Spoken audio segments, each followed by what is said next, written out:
Gesù, grazie e pace. Alziamoci in piedi in questo momento per iniziare questo servizio al Signore. Alleluia. Dì alla persona a fianco così, che buono che sei venuto, sei venuta. Mi fa piacere vederti qui. Dì una parola di benedizione. Alleluia. Glória a Dio. Salmi 47, il versetto 1 e 2 dice così: battete le mani, o popoli tutti, acclamate Dio con grida di gioia, poiché il Signore, l'Altissimo, è tremendo, Re Supremo su tutta la terra.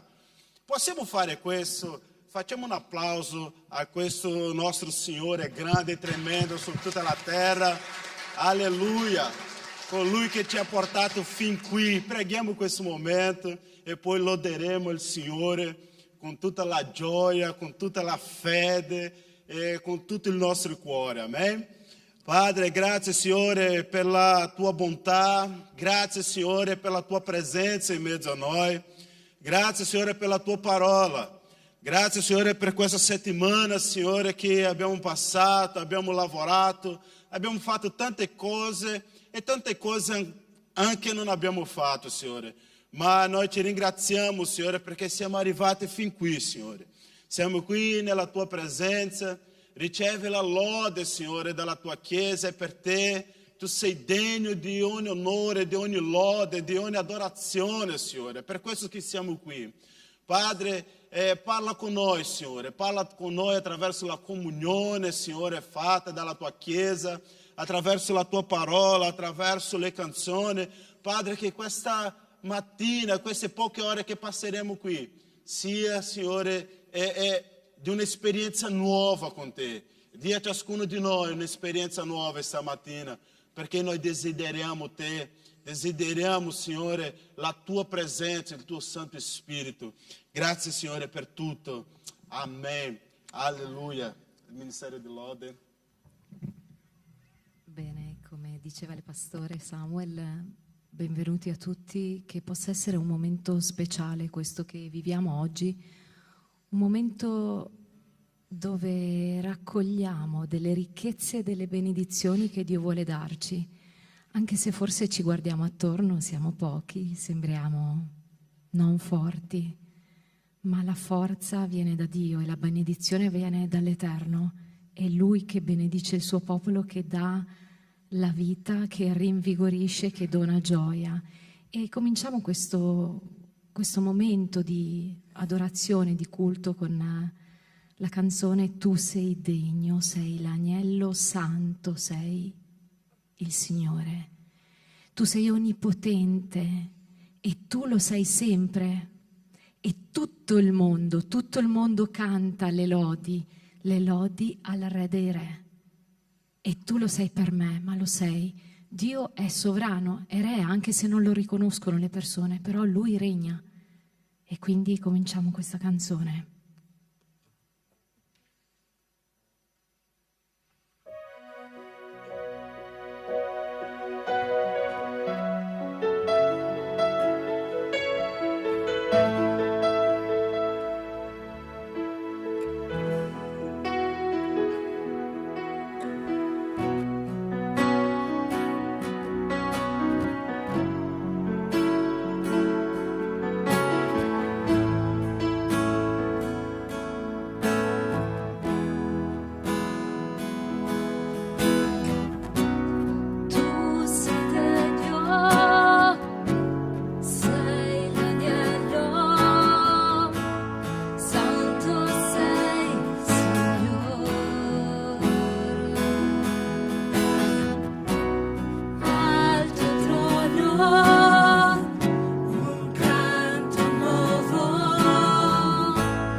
Sì, Dio è meraviglioso, ci sorprende perché fa delle cose che sono inaspettate.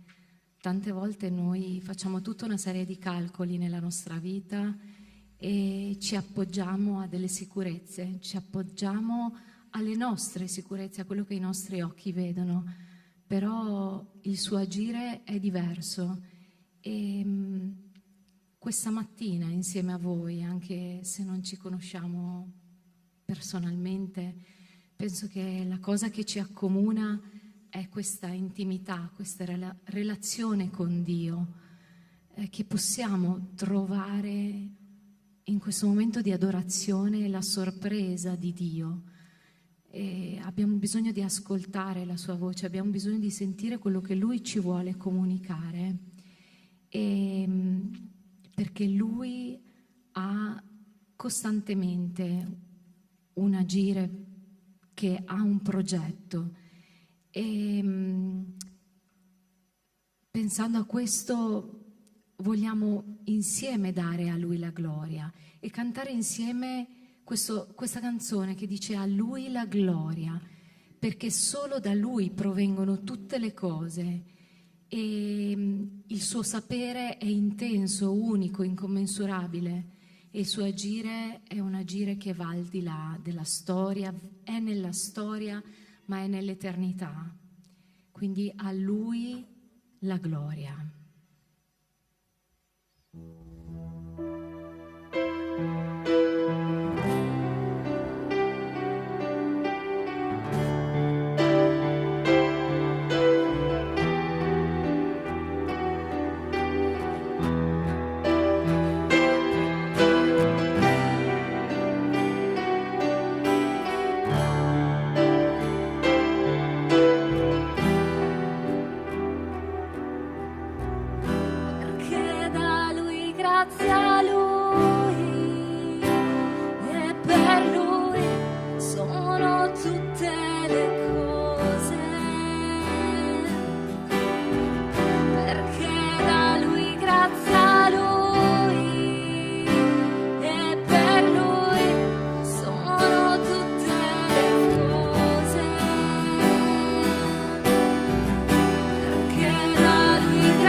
Sì, Padre, a te la gloria.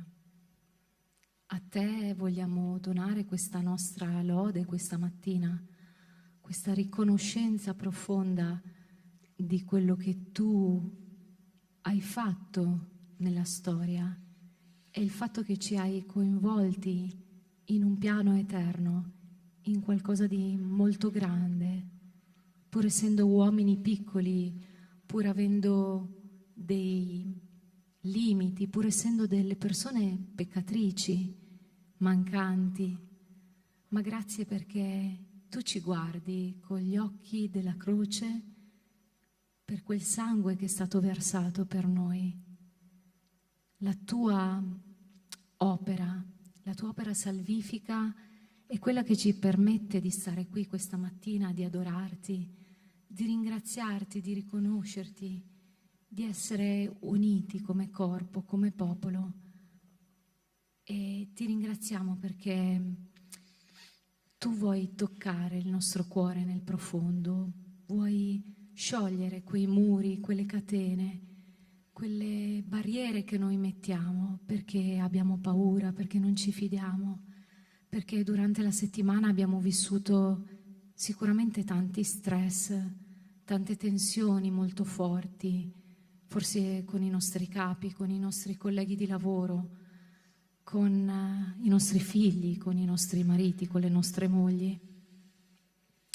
Ma tu vuoi sciogliere la durezza del nostro cuore e vuoi portarci ad un'adorazione piena, ad un cuore che si affida pienamente a te e che ti adora, perché tu rimani il centro, non noi, anche se questi sono dei problemi veri, reali, anche se la nostra vita manifesta ogni giorno una fragilità e subentrano tante volte i dubbi, le insicurezze, ma tu vuoi rafforzare il nostro carattere e la nostra identità e noi in questo momento vogliamo avere te come centro, vogliamo adorarti, vogliamo proprio lasciare che il tuo spirito tocchi il nostro cuore, la nostra anima, che ci avvolga della sua presenza e che possiamo uscire, come diceva il pastore prima, da questo incontro, da questo culto di adorazione toccati dalla tua parola, toccati da forse uno sguardo, una parola del nostro fratello, oppure anche da un momento in cui possiamo cantare insieme. Ci possono essere tanti modi in cui tu lavori in ognuno di noi. Ti prego che il nostro cuore sia aperto affinché tu lavori lì, tu possa lavorare nel profondo, che tu possa sciogliere questi muri, queste barriere che tante volte sono così forti dentro di noi. E tu sei la nostra guida e noi vogliamo ringraziarti e vogliamo adorarti insieme. Nel nome di Cristo Gesù. Amen. E insieme vogliamo cantare questa canzone che dice tu sei la forza. E è proprio quando noi siamo con Lui, quando siamo con Dio, quando c'è questa intima relazione con Lui, scopriamo quanto Lui è sorprendente, perché tu dici, tu vinci per me le mie battaglie. Quando sono qui con te, tu vinci per me i miei dolori, le mie malattie, le mie infermità. Le infermità non sono solo lo stato di salute, ma sono proprio anche le ferite profonde del nostro cuore.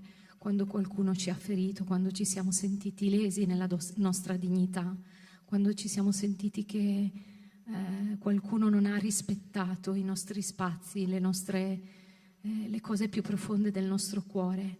Ma Dio è la forza e ci dà di combattere, perché se guardiamo a Lui, Lui è veramente la nostra forza.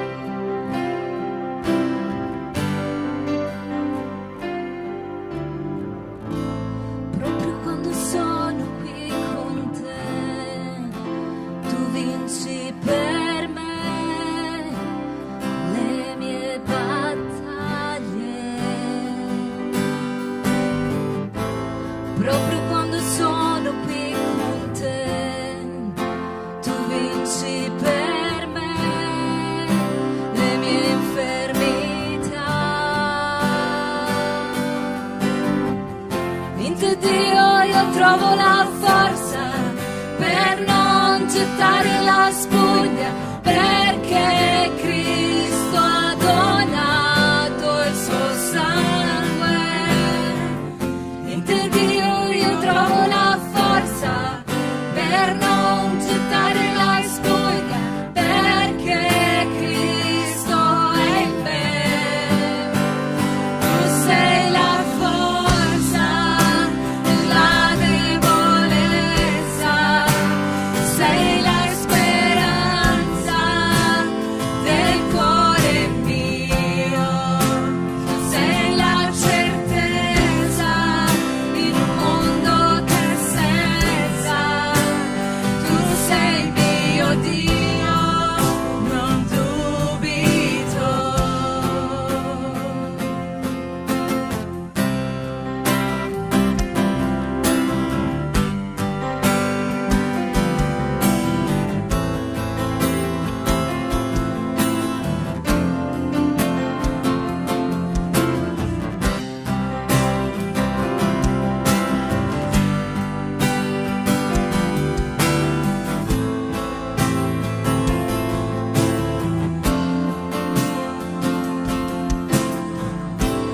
Proprio quando sono qui con te, tu vinci per me le mie battaglie. Proprio quando sono qui con te, tu vinci per me le mie infermità. In te, Dio, io trovo la forza per non gettare la spugna, perché Cristo ha donato il suo sangue. In te, Dio, io trovo la forza per non gettare la spugna, perché Cristo è in me.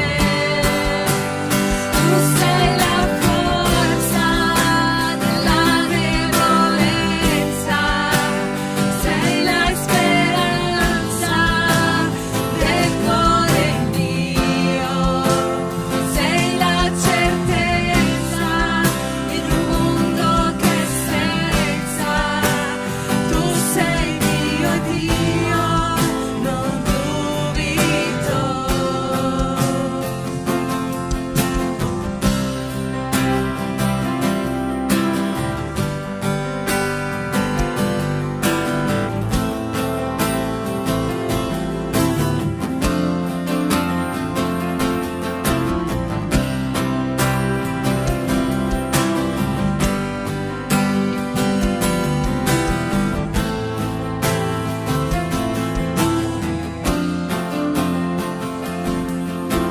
Se Gesù tu sei con me, chi sarà contro di me? Se tu Gesù sarai con me, io vincerò comunque.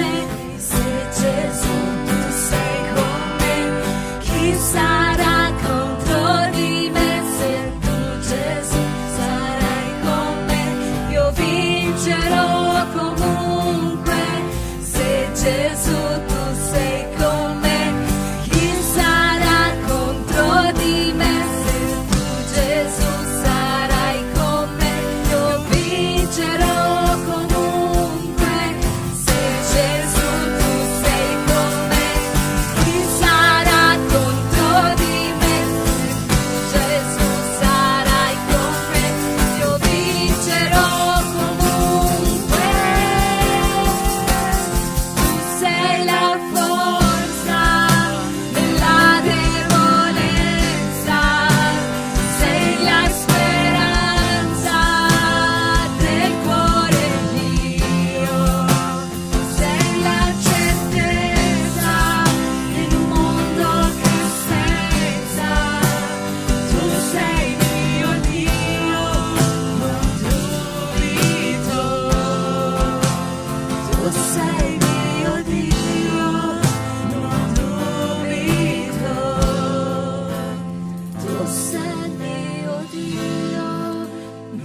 sì, tu sei il mio Dio, io non dubito. Non dubitiamo delle promesse e di quello che Dio ha fatto per noi e della sua presenza e della sua consolazione. E proprio perché non dubitiamo e non vogliamo dubitare, possiamo cantare che Dio è meraviglioso, meraviglioso sei. Chi è pari a te? Chi è pari al nostro Dio? Tu ristori, tu rinnovi il nostro cuore. E io canto per l'eternità, un canto eterno al Signore, perché Lui ha conquistato ogni parte di me e Lui è meraviglioso, Lui è unico, immenso e nessuno è come Lui e solo Lui può guarire il nostro cuore, Lui può guarire le nostre ferite.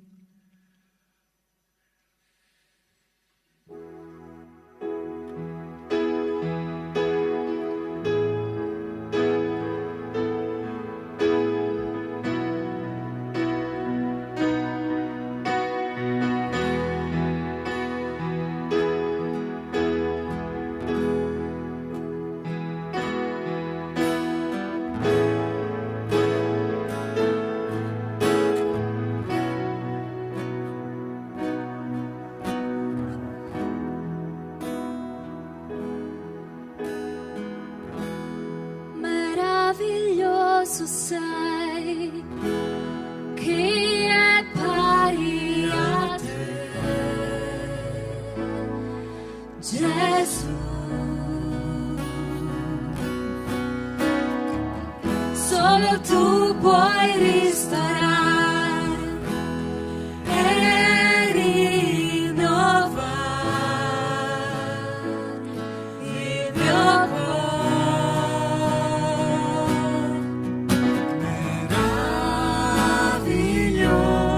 Meraviglioso sei, per l'eternità il canto mio sarai, hai conquistato ogni parte di me, meraviglioso sei.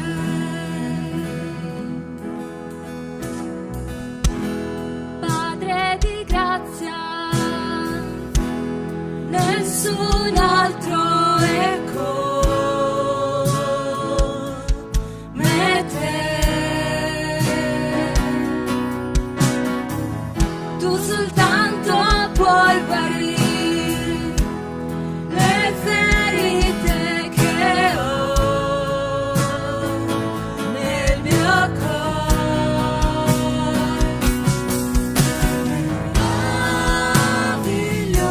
Meraviglioso sei,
Padre, tu sei meraviglioso e noi vogliamo dirlo forte, vogliamo dirlo con tutto il nostro cuore che tu sei meraviglioso e il nostro cuore è pieno di te e vogliamo chiederti che la tua parola possa entrare nel profondo del nostro cuore e vogliamo pregarti di benedire la bocca, le parole e il cuore del pastore Samuel affinché questo messaggio possa lavorare nel nostro profondo, affinché muova le corde, muova la profondità, che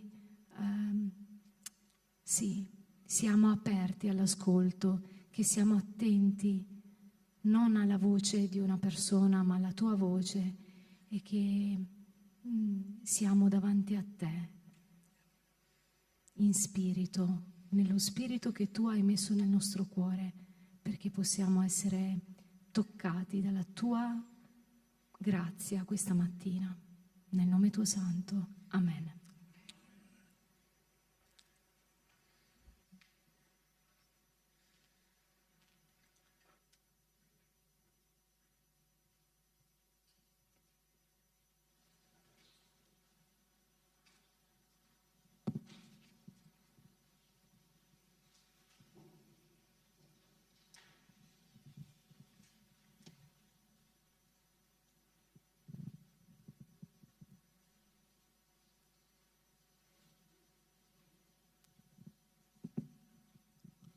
Aleluia.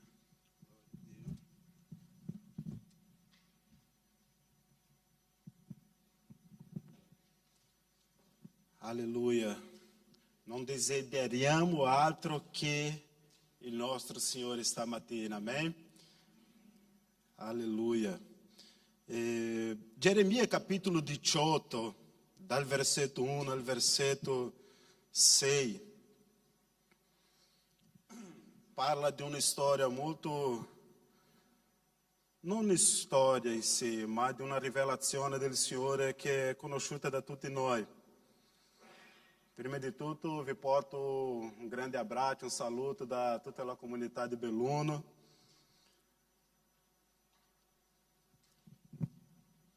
Geremia capítulo 18 parla del vaso, il vaso del vasaio. Ecco, la parola che fu rivolta a Geremia da parte del Signore: alzati, scendi in casa del vasaio, e là ti farò udire le mie parole. Allora io scesi in casa del vasaio, ed ecco, ele stava lavorando alla ruota. Il vaso che faceva si guastò, come succede alla argilla in mano al vasaio. Da capo ne fece un altro, come a lui parve bene di farlo. La parola del Signore fu rivolta in questi termini: casa di Israele, non posso io fare di voi quello che fa questo vasaio? Dice il Signore: ecco, quel che l'argilla è in mano al vasaio, voi lo siete in mano mia, casa di Israele. Diga alla persona a fianco così: tu sei nella mano di Dio. Dice così: non te ne preoccupare, tu sei nella mano di Dio. Padre, abbiamo già pregato, Signore, ma che stamattina, Signore, sia una mattina diversa per ognuno di noi. Parla il nostro cuore, Signore, secondo la tua volontà. Noi vogliamo essere toccati da te, vogliamo essere, Signore, modellati da te stamattina. Amen. Casa del vasaio, un luogo da fare una visita. Questo è il tema. Un luogo da fare una visita. ogni tanto, per spesso, sempre? Qual è la tua situazione oggi? Io sono sicuro che per alcuni di noi qui, la casa del vasaio sarà un luogo da fare una visita ogni tanto. Per altri sarà un luogo da fare una visita per spesso. E per altri qui sarà un luogo da fare una visita sempre. Certo che io ritengo che la casa del vasaio è un luogo da fare una visita sempre. Perché è il luogo dove Dio ci insegna sempre qualcosa. È dove Dio ripara sempre qualcosa in noi. E come siamo testardi, diamo troppo ascolto alle cose di questo mondo, quindi ritengo che la casa del vasaio è un luogo da fare una visita sempre. Perché sicuramente c'è sempre qualcosa in noi da Dio modellare, da Dio lavorare, da Dio guarire, da Dio sistemare, c'è sempre qualcosa in noi. Lo so che è un periodo già, quando appena esce il sole, molte persone fanno già i suoi piani da viaggiare, da visitare un luogo. E stamattina l'intenzione è di portare nella nostra memoria che la casa del vasaio è un luogo da visitare sempre. È un luogo che non può mancare nella nostra lista di luoghi da visitare, da passeggiare, da restare, no? La casa del vasaio è un luogo in cui noi dobbiamo passare lì sempre. Il capitolo 18 del libro di Geremia presenta l'immagine del vasaio e dell'argilla come una potente metafora del rapporto tra Dio e il suo popolo. Il messaggio centrale è che anche se Dio è sovrano e potente come un vasaio che modela l'argilla, Ele tiene conto della reazione umana nella sua opera. È vero che in realtà il testo centrale di questa visione, di questa esperienza che il profeta Geremia ha avuto, è Dio dicendo che io sono sovrano. Io faccio ciò che voglio del mio popolo. E qui è interessante che noi dobbiamo ricordare che la creatura non ha il potere sul suo creatore. E il testo è molto chiaro dicendo che noi come popolo di Dio siamo come quell'argilla nelle sue mani. E l'argilla in sé non ha dominio sull'artefice, sul chi sta lavorando. E Dio è il grande architetto della nostra vita. Dio è il grande architetto della sua Chiesa.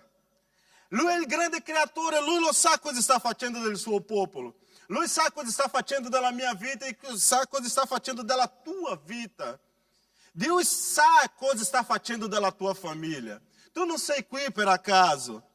Ma l'interessante è che Ele tiene in conto della reazione umana della sua opera.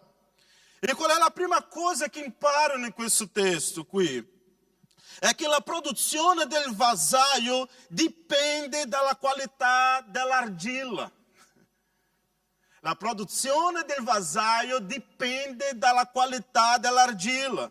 Il versetto 4 dice così: il vaso che faceva si guastou. È ben vero che nonostante noi siamo la più grande opera di Dio, la più grande creatura di Dio siamo noi, ma è ben vero che in alcuni momenti della nostra vita questa grande creatura, questa creatura che siamo noi, così preziosa, così precisa dalla parte di Dio, ci sono alcuni momenti che anche questa creatura si guasta. Quest'opera si guasta. Per un infortunio della vita, per una azione deliberata dalla parte nostra, La verità è che a volte ci troviamo in situazioni che non siamo così qualificati. È vero che a volte ci sono situazioni della nostra vita che non siamo così perfetti come sembra. È vero che ci sono delle situazioni nella nostra vita che non siamo così buoni come sembra. Che non siamo così delle persone ottime da stare insieme come sembra. Che non siamo delle persone così da fidarci come sembra. È ben vero che quest'opera meravigliosa di Dio che siamo noi si trova in alcune situazioni della vita guasta. E qui è interessante, fratello, che il testo sottolinea che il vasaio, cioè Dio, ha delle intenzioni perfette, ma la disposizione del materiale, cioè il popolo, noi, può influenzare il risultato. Questo significa che Dio desidera modellare il suo popolo per il bene. Ma se questo si oppone, Egli può cambiare i suoi piani. Magari questo può rispondere a qualche domanda della tua vita. Perché magari nel passato tu hai proiettato così, hai pianificato bene il tuo progetto di vita, il tuo progetto di famiglia, e oggi non è uscito bene così come ti sembrava, come tu avevi pianificato. E per un bel po' di tempo della tua vita, chissà fino ad oggi, no? Tu non lo sapevi perché è andato tutto storto, perché è andato così male, ma il piano era così bello, ho pianificato così bene, ma oggi è tutto cambiato, è diverso. Ma perché? Perché in alcuni momenti della nostra vita noi non abbiamo capito per il bene il progetto che Dio aveva pianificato per la nostra vita. Ed è per questo che è necessario fare una visita a casa del vasaio. Perché Dio vuole parlare qualcosa. Dio vuole rivelare come Lui lavora nella nostra vita. Come Lui lavora nella vita della sua Chiesa. E questo è così vero che in Salmo capitolo 1, che è un salmo che mi tocca tantissimo nel mio cuore, dice così: beato l'uomo che non cammina secondo il consiglio degli empi, che non si ferma nella via dei peccatori, né si siede in compagnia degli schernitori, ma il cui diletto è nella legge del Signore, e su quella legge medita giorno e notte. Guarda cosa succede quando un uomo e una donna fa questo tipo di cose. Ele sarà come un albero piantato vicino a ruscelli, il quale dà il suo frutto nella sua stagione, e il cui fogliame non appassisce, e tutto quello che fa prospererà. Allora cosa succede se io non reagisco per il bene? Se io non capisco il piano di Dio per la mia vita? Se io non do ascolto alla parola del Signore per la mia vita? Se io non do ascolto al piano specifico di Dio per la mia vita, cosa succede? Non così gli empi. Anzi, sono come pula che il vento disperde. Perciò gli empi non reggeranno davanti al giudizio, né i peccatori nell'assemblea dei giusti. Poiché il Signore conosce la via dei giusti, ma la via degli empi conduce alla rovina. Questo salmo mi insegna che non esiste nessuna promessa di Dio che non esige di noi un'azione responsabile. La promessa di Dio, il compimento della sua promessa, è tutto ciò che noi desideriamo, ma è necessario che noi facciamo un'azione responsabile, perché essa promessa possa si compiere nella nostra vita. Per questo la produzione del vasaio dipende dalla qualità dell'argilla. È necessario ogni tanto, fratelli, fare una pulizia nella nostra mente. È necessario ogni tanto fare una pulizia nel nostro modo di ragionare. È necessario ogni tanto fare una pulizia spirituale nella nostra vita perché possiamo essere sensibili alla voce dell'Eterno per la nostra vita. E non solo per la vita per la nostra famiglia, per la Chiesa del Signore.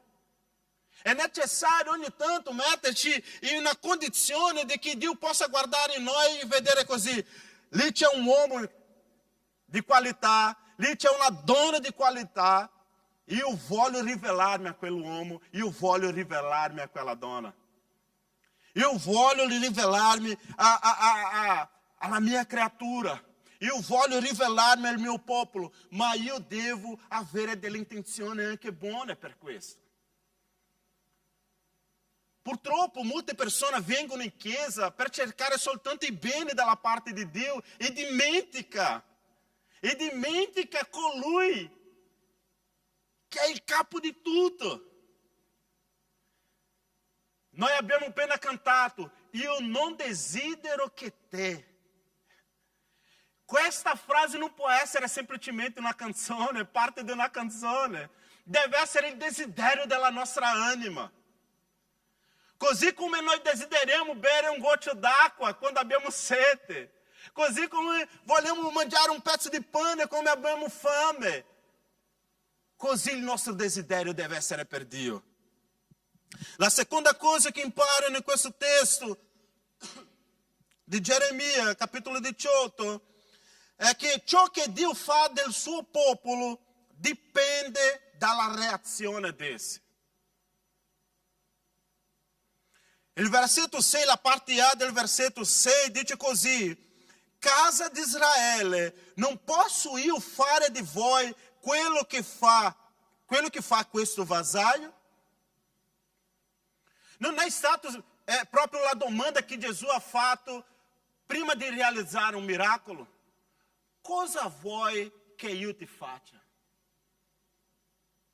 Sapete cosa imparo qui, fratelli, in questo testo, in questa frase? È che Dio non risponde richieste stupide. Dio non dà attenzione a richieste stupide. Ci sono credenti che passano l'intera vita chiedendo macchina, chiedendo casa, chiedendo benessere di questa vita. E dimenticano di chiedere a Dio, Dio fa un lavoro in me, dentro del mio cuore, dentro della mia mente.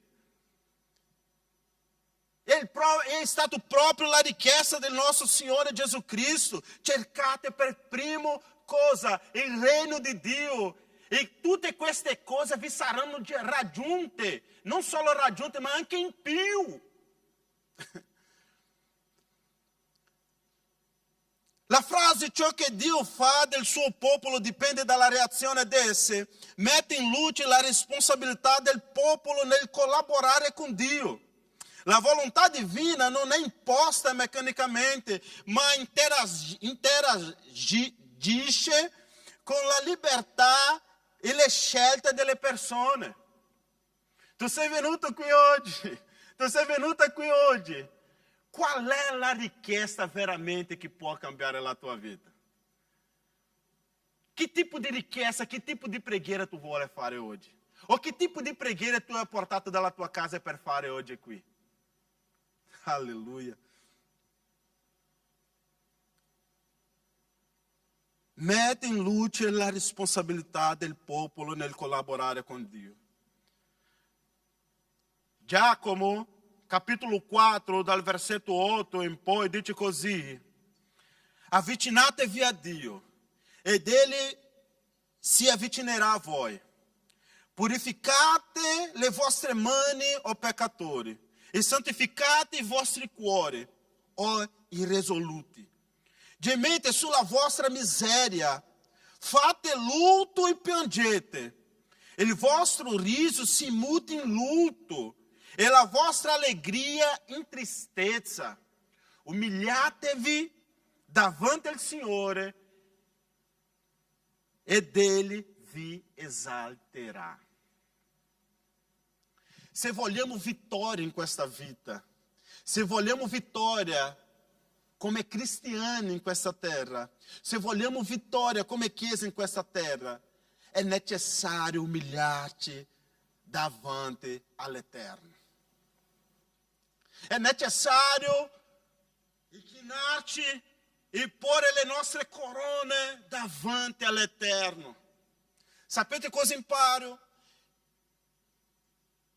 Che stiamo vivendo o tempo di non cercare le cose di qua e di là, ma sì di cercare la presenza del Signore con atti di umiliazione, perché Lui possa esaltare il suo popolo nella terra.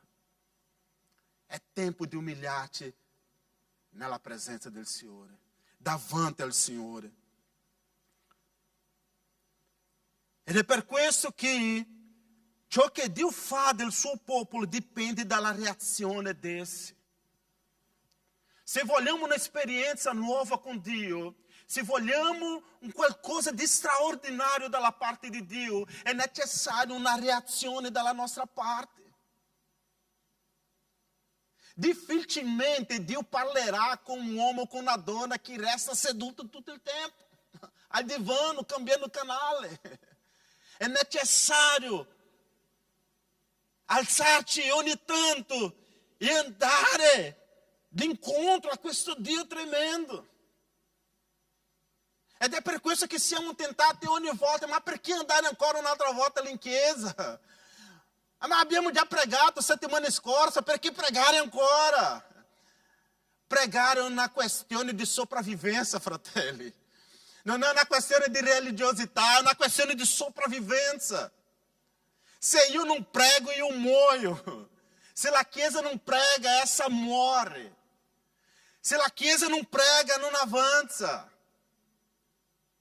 Se la mia famiglia non prega, essa non prospererà di tanto. Magari agli occhi della gente della terra, ma agli occhi dell'Eterno. Ma agli occhi dell'Eterno com'è la situazione?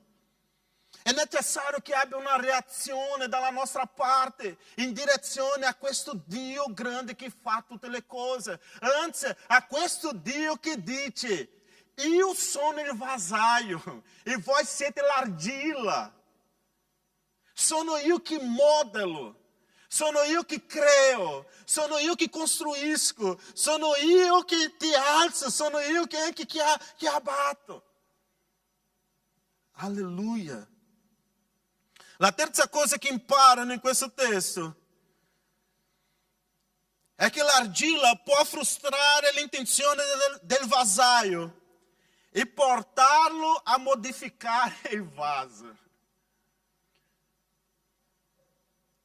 L'argilla può frustrare l'intenzione del vasaio e portarlo a modificare il vaso. Ci sono molta gente che si ingana con Dio. Ci sono delle persone che pensano che Dio è il suo, come si dice, il suo telecomando, fa quello che voglio. No, Dio fa ciò che voglio io. Sta attento perché Dio può modificare il piano che Lui aveva per la tua vita. Dio può modificare il piano che aveva per la sua chiesa. Dio può modificare il piano che aveva per il suo popolo. Dio può modificare. La parte B del versetto 6 dice così: ecco, quello che l'argilla è in mano al vasaio, voi lo siete in mano mia, casa di Israele. Voi siete nelle mani mie, ó casa di Israele. Di cosa stiamo parlando? Stiamo parlando di un Dio che si adatta, ma non cambia nella sua giustizia. Dio può capire le nostre limitazioni, Dio capisce le nostre difficoltà, Dio capisce il momento difficile che stiamo passando, ma Lui non cambia nella sua giustizia. Ciò che noi dobbiamo passare, passeremo. Ciò che Lui dovrà fare nella nostra vita, Lui lo farà. Ma ho una buona notizia per la tua vita. Ciò che Dio fa è sempre per il meglio. Alleluia. Magari oggi abbiamo frustrato i piani di Dio. Magari oggi ci troviamo in una situazione che veramente non abbiamo gradito al nostro Signore, ma Lui è ancora interessato di cambiare la nostra storia. Alleluia. Dio è ancora interessato in cambiare la nostra famiglia. Dio è ancora interessato di cambiare per il bene il piano che Lui aveva per la sua Chiesa. Alleluia. Quando si dice che il Signore limita la sua azione sovrana, non si intende dire che Dio sia debole, ma che nella sua giustizia e amore tiene conto delle scelte umane. Ele è pronto a modificare i suoi interventi in base al pentimento o alla ribellione. Com'è che Dio cambierà la mia storia per il bene? Se io mi pentisco, se io torno indietro dalle mie vie malvagie, se io riconosco che, Signore, ho sbagliato, ho scelto male, ma io credo che tu puoi cambiare questo stato della mia vita. Io non lo so come tu sei entrato qui stamattina, non lo so come tu sei entrata qui stamattina, ma di una cosa lo so, che sia un disastro la tua vita, oggi il Signore vuole cambiare la tua storia. Tu non sei venuto qui per acaso. Tu non sei venuto qui oggi per acaso. Dio continua ancora il più grande interessato di cambiare la nostra storia, di fare qualcosa di nuovo nella nostra vita. Dio continua ancora essendo il più grande interessato. In seconda Cronache 7:14, un testo che noi conosciamo benissimo, dice: se il mio popolo, sul quale è invocato il mio nome, si umilia, prega, cerca la mia faccia e si converte dalle sue vie malvagie, io lo esaudirò dal cielo, perdonerò i suoi peccati e guarirò il suo paese. Alleluia. Alleluia. C'è qualcosa di nuovo di Dio ancora per la nostra vita. C'è qualcosa di straordinario ancora di Dio per la nostra vita. Alleluia. Alleluia. Magari la nostra debolezza, il nostro modo di pensare è testardo, magari la durezza del nostro cuore, che era il caso del popolo di Israele. Il contesto di Geremia 18 era proprio questo: il popolo aveva indurito il cuore. Il peccato ha preso il controllo di tutta la nazione. È stato necessario Dio, con la sua grazia e misericordia, portare il profeta e dire: io posso cambiare questa situazione. Io posso cambiare questa situazione.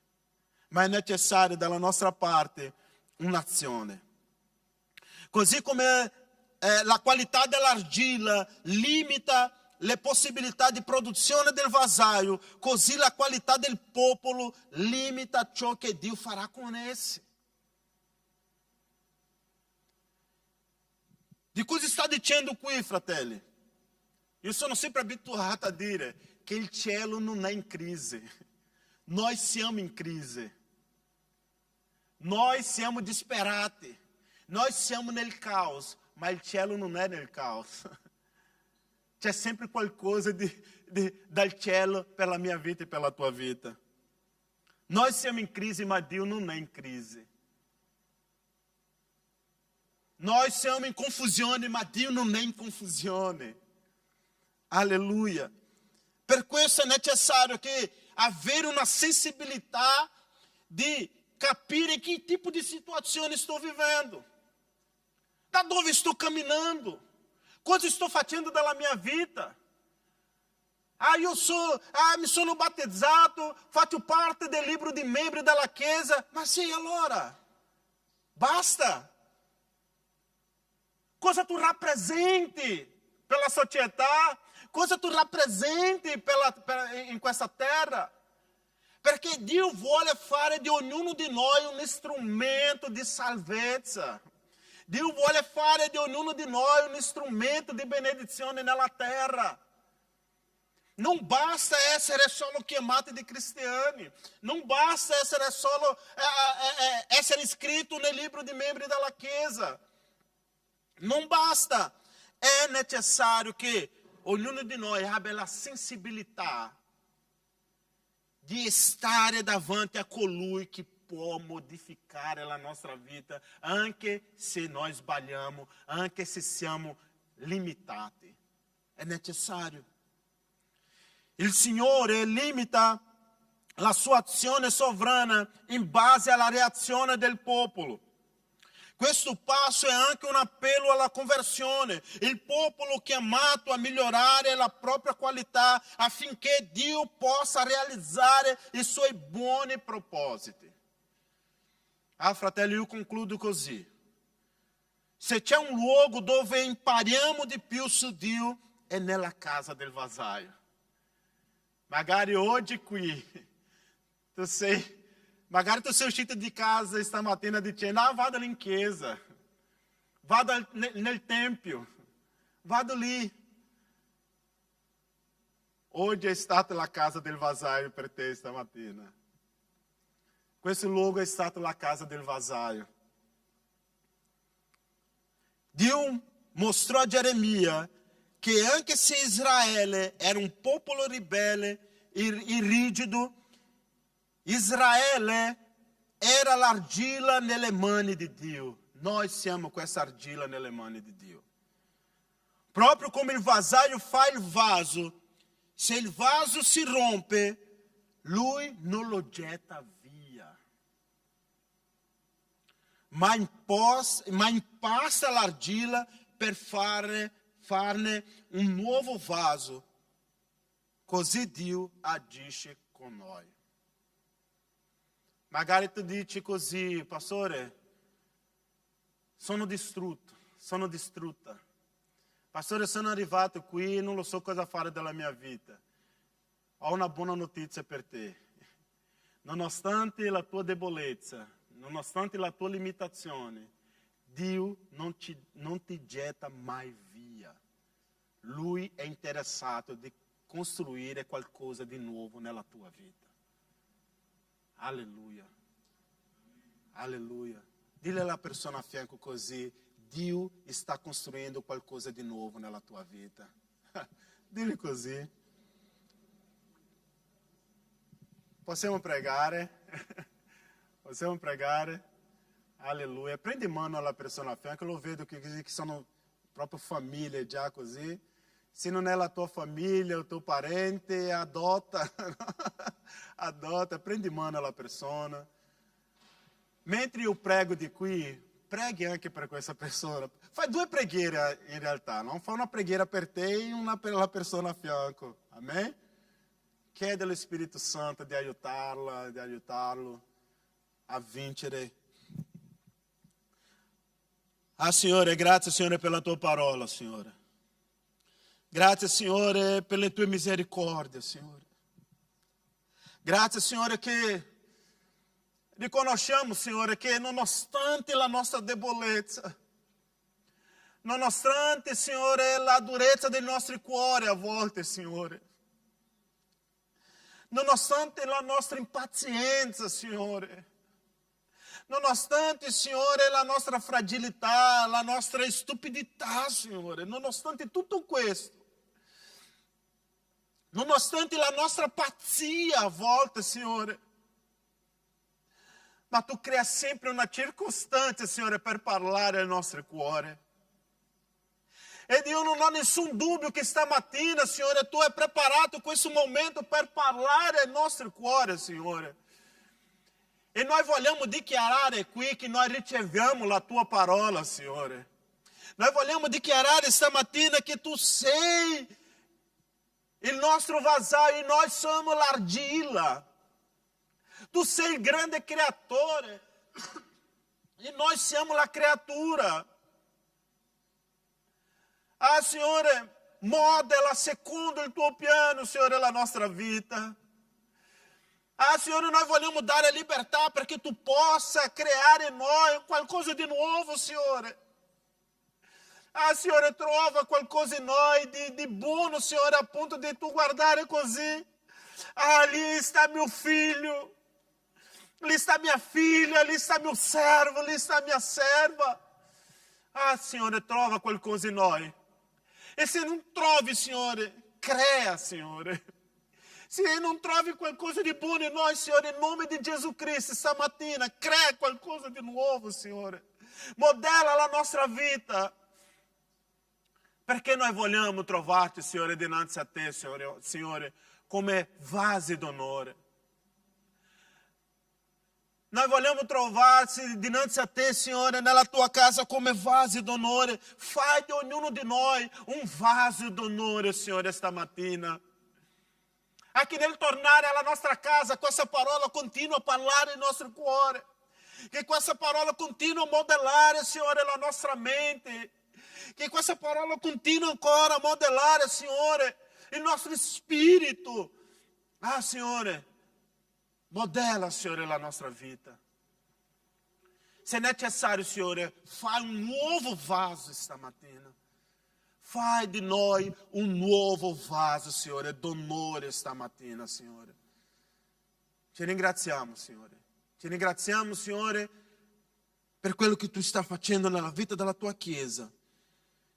E dichiariamo stamattina, Signore, continua a lavorare, continua, Signore, a costruire, Signore, ciò che tu vuole nella nostra vita.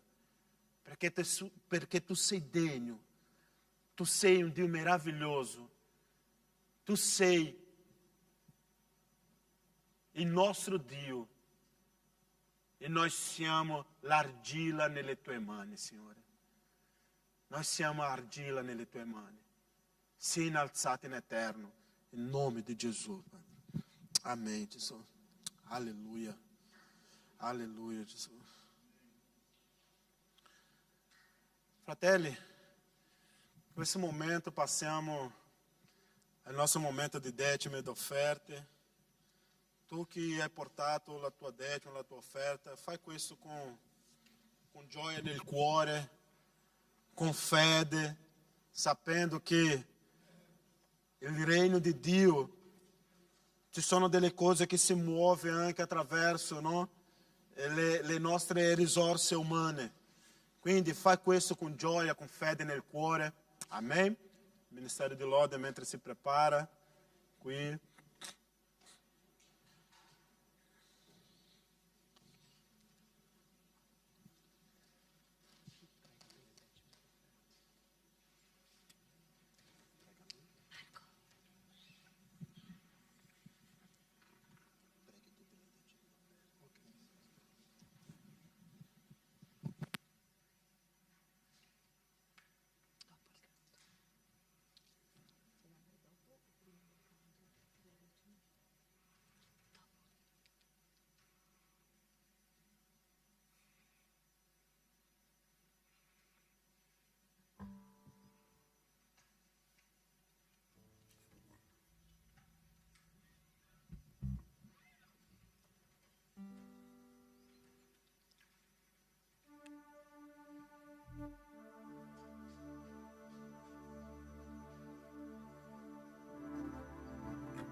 Signore, vogliamo lodarti, ringraziarti e vogliamo adorarti tutti gli istanti della nostra vita con tutto il cuore.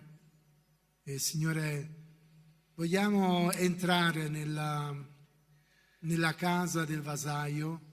Vogliamo, Signore, essere modellati ancora oggi. Signore, vogliamo che la tua parola e il tuo spirito possano incidere ancora nella nostra vita. Aiutaci, Signore, ad avere sempre un cuore ben disposto al lavoro tuo nel nostro cuore.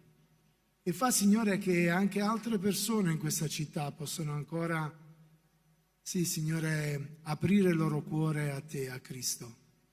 Signore, grazie anche per le decime che tu ci dai modo di poter versare a te, Signore.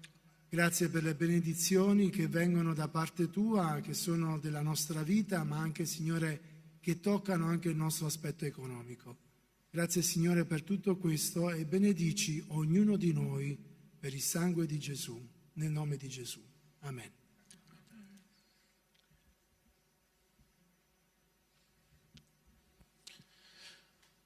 Fratelli, ancora qualche minuto, facciamo le comunicazioni di stamattina, ma prima delle comunicazioni ancora un grazie di cuore a Marco e a Laura, no? Che sono venuti da Padova.